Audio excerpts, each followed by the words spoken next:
Hey there, I'm Nina, and today I'm going to show you how to make brown basmati rice in the Instant Pot. It's super easy and it comes out perfect every single time.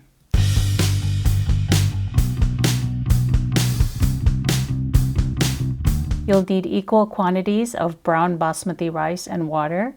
And in this case, I'm using 2 cups of basmati rice and 2 cups of water. I use the same measuring cup to measure the rice and the water. I like to use a sieve to rinse the rice. I run cold water through the sieve until the water runs clear.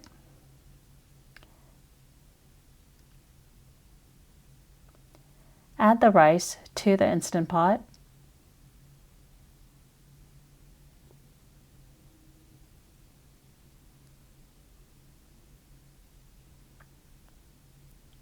Add 2 cups of water for 2 cups of rice.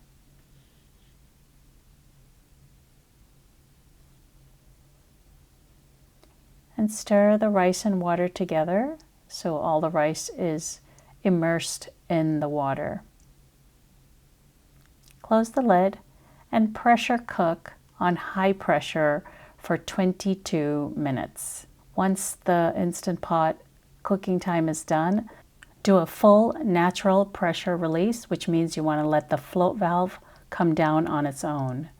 Open the lid and using a rice paddle, this is one that I got with my Instant Pot and I just love it. It's a great way to stir up rice.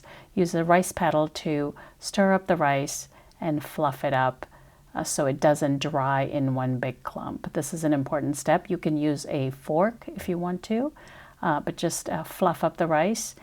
And you're ready to use this healthy brown basmati rice with any recipe, including all the curries that I have on my channel. So please be sure to check them out.